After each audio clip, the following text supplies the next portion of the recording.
Hi, YouTubers. Once again, Dave out in Western Pennsylvania, USA. I hope all of you are well. And I enjoy sharing quite a bit of my supercapacitor research findings with my viewers. And some of my work is really designed for undergrads to start to get involved in energy storage and for home researchers. And they should never be ignored. Remember, Michael Faraday started with experiments at home. Inclusivity is important in science and technology. What I'm doing here, I guess, in this video is just showing you a concept. I'm going to have my students working on it. Some of this can be done by home researchers, and it's very good for undergrads to start to understand the components, the material science in supercapacitor design. And some of them someday, of course, will be working in graduate school, the corporate world, with very expensive equipment. We are getting in a new scanning electron microscope. It's been ordered. We're very fortunate then to have that. And I'll tell you in a minute why. Now, what are you looking at there? Well, there's a couple of sections of 18 gauge or so copper. There's no continuity. It's just a contact point, one at the top and one at the bottom.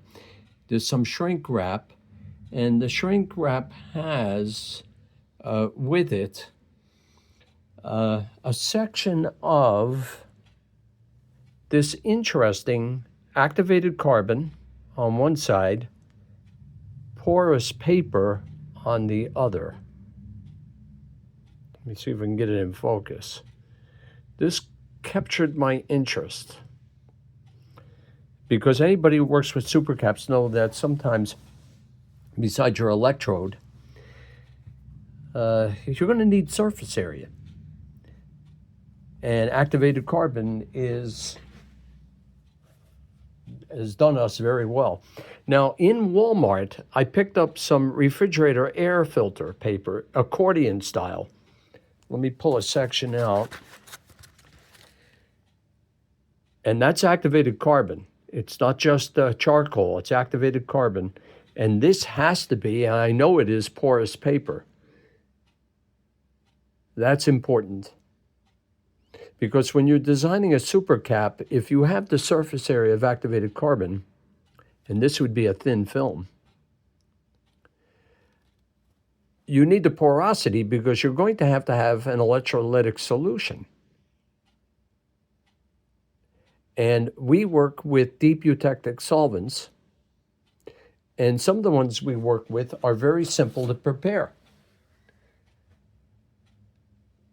The one that I've been using recently is anhydrous zinc chloride with acetamide. And it's a 1 to 4, respectively, molar ratio. And very easy to prepare. You heat it up, go up to 50, 70 degrees for an hour, half an hour. And it'll cool down. It'll be homogeneous. And it's not that viscous. And it has remained a liquid for 3 weeks, even more, at 20 degrees Celsius. And we have found in some of our DESs, deep eutectic solvents, anhydrous lithium bromide will dissolve. Now, I don't use lithium iodide for reasons I'm not going to get into here, but it has to do with redox. And lithium iodide picks up moisture very quickly. So lithium bromide, anhydrous, we heat it in an oven at 100 degrees Celsius for 24 hours. And we have found that at least 18% mass in the DES, it will dissolve. A little bit of warming, not too much, 40 degrees. Stir, it will go in and it'll stay in at 20 degrees Celsius. So we can get the electrolyte in the DES solvent. And of course, we want to go to higher voltages. The supercapacitors on the market that are E supercaps that contain organic solvents, dimethylformamide, alkyl carbonates. By agreement, I believe, to the best of my knowledge in industry, the ceiling is about 2.7, 2.8 volts. Now, I use these Supercaps. They're commercial. I have them in series. And I don't have any parallel resistors in this alligator clip simple system circuit because I'm not moving it around. And by having them in series, these 100 farad each one capacitance in series, the 2.8 volts times 2 would give you theoretically 5.6 volts, but your farad capacitance will drop to 50 farads. But I'm interested in the potential. Now, I don't charge them up to 5.6, and I've gone to 5.4, but I don't need that potential. I'm interested in potentials from 3.7 to 4.8 volts in designing supercaps with DES electrolytic solutions. And I want to see if any decomposition occurs. Of course, we will seal them up when we make prototypes, so moisture is not going to easily be a culprit. And we want to see with 200, 300, 500 cycles of charge-discharge whether the DES electrolyte will hold up or not. But that's not the point of this video.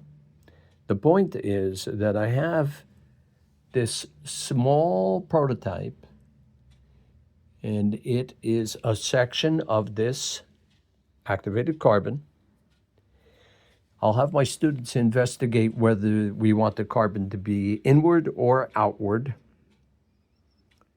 And it does not have any DES electrolyte solution applied. But I am interested in graphite twine, sometimes called graphite cord or yarn. And I get this from Amazon. And we do nickel and cobalt alloy electroplating to boost conductivity of the graphite. But I take a section of it and I unravel it into graphite fibers.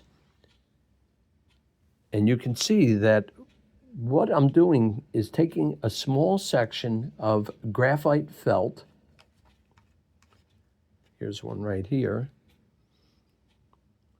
And I have found with a multimeter a resistance of 0.9 over 1 centimeter, which is fine. It's fine for supercap work. But of course, we then do nickel electroplating at 4 volts, and that will create contact points in the graphite felt and should boost and does boost conductivity.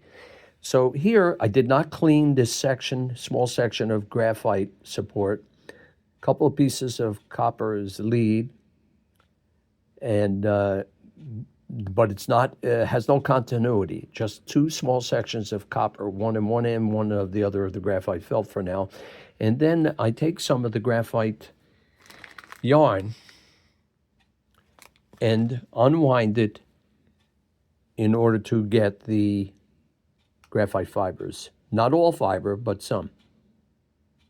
That gets tucked in the activated carbon accordion. And of course, I'll make it wider. And that gets tucked in there, and then we shrink wrap it. Of course, we'll also apply DES electrolyte. This is just preliminary work in case any viewers want to get involved in this type of research, applied research. And then I shrink wrap it up. The mass of that unit that you're seeing is 1.406 grams. And of course, we want to increase energy density. So the copper is there for prototypes, but probably I will just have a section of graphite lead coming out of both ends. and maybe end cap them with a little bit of aluminum. That's part of the research. But what I can tell you, and I will write this in the description, when I do step levels with my electronic load device, ZKE Tech, when I take the two series, the two Supercaps in series, I'm bringing it up to 4.8 volts. And I use constant potentiostatic, constant voltage, and to 4.8 with trickle charge down to 0.15 amp. And I charged them up at 1.0 amps. And I have other videos where I've shown charge-discharge cycles with this information. But here I did step level. Now, interestingly enough, let me show you these numbers, and I'll record it in the description. You can see that the start current 0.1 amp, stop current 1.0 amp, cutoff voltage 0.3 volts in steps of 0.1 amp over 10-second measurements.